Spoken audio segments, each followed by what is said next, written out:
Hey, what's going on, my fellow bass players? In this lesson, I'm going to be showing you a pretty unique technique exercise that you can use for your right hand coming up. So this is actually a technique paired with an exercise that I like to do. I've been doing this technique for forever. I didn't even realize what I was doing until I looked and paid attention to what my hands and what my fingers were doing. This was a while ago, and I actually gave it a pretty cool name. This is just the moonwalk exercise. You'll see why in a minute, but the exercise that we're going to be doing along with it is pretty popular. I've heard a lot of people do this exercise. I actually been heard it referred to as the spider exercise, or I can't remember the other name. It's just kind of switching off between fifths and minor thirds. Sounds something like this. It's just kind of, you know, alternating the strings going up and down. So you're playing a fifth here, but just separating the notes. Minor third here, modulating, playing another minor third. But you're assigning each finger to a fret, and this actually helps your left hand too. Actually, really, it really helps your left hand and also your right hand. But we're going to be focusing more on the right hand. So I guess this is, you know, just kind of a combined lesson, and we're actually going to be learning the exercise and learning the technique at the same time. In order to do this exercise, you kind of have to learn this technique. But anyway, so I'm starting on G, by the way, D string.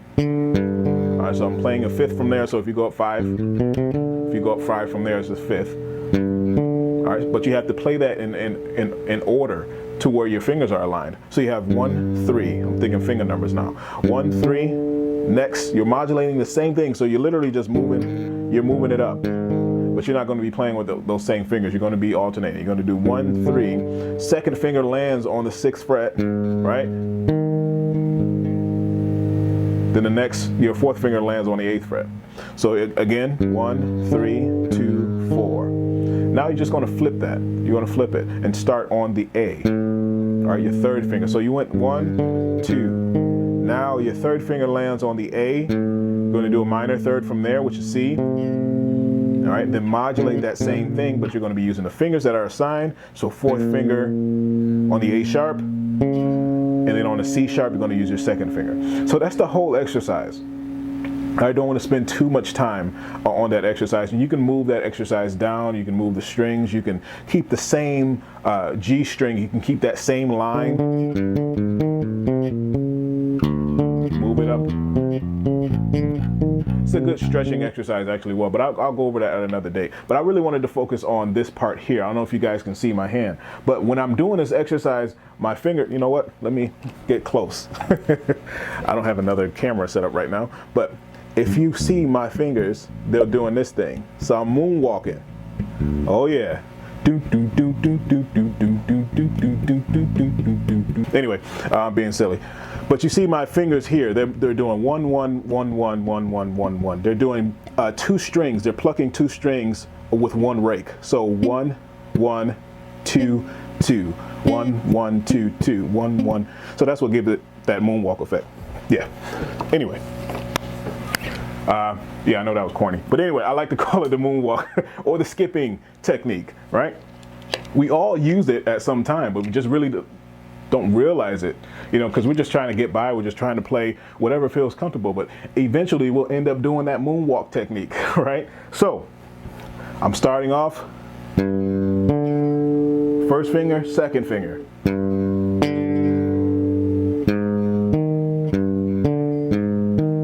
And that's when it starts. It actually makes it so much easier.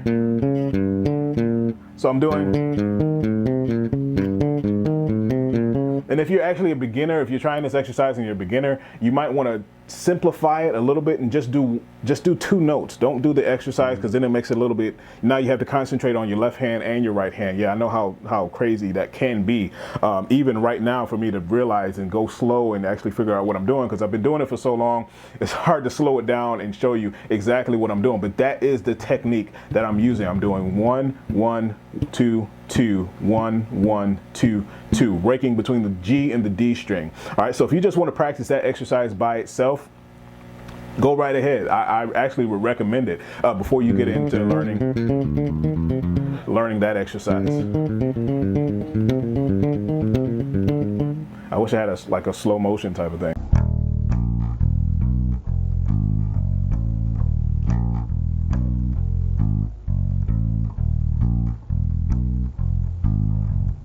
You can really see what my fingers are doing. But anyway, but that's the whole exercise. Like I said, don't pay too much attention on that exercise right now. I just use that as an example for the technique. But when you're playing, and when I'm playing, I use this all the time when I'm improvising, when I'm soloing, when I'm playing a bass line. I use that technique all the time and really don't realize it or pay any attention to it. And I didn't before, and I finally understood what I was doing. And I'm just sharing it with you guys.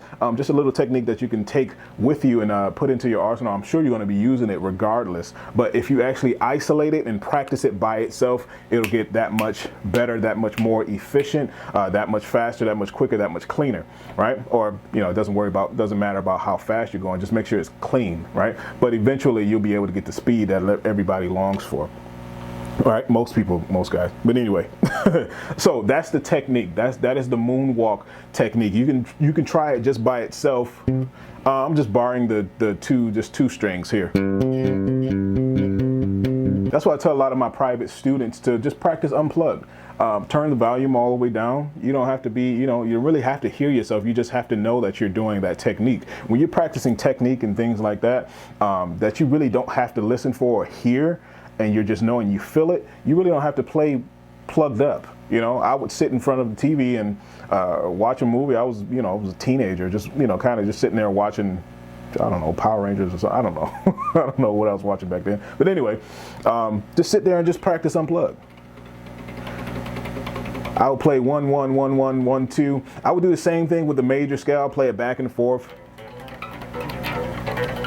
I know you can't really hear me. You probably hear me through the mic, but I turned the volume all the way down. But it didn't matter. I was just playing.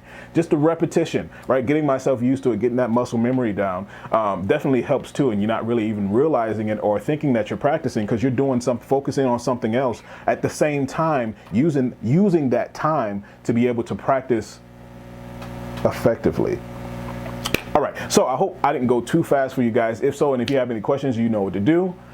You already know what to do. I'll be happy to answer any questions that you guys have. Also, make sure you're taking it slow if I didn't say that already. Make sure your notes are coming out clean, clear, and precise. And if you want that full spider exercise tutorial, let me know down below. Please let me know down below so I can get that out to you guys and show you. It's a actually pretty cool exercise to play. I don't really see that implemented in your playing. But it's actually just a good exercise for dexterity and stretching your fingers out. But just let me know, like I always say. But anyway, make sure your notes are coming out clean, clear, and precise. And until next time, see you.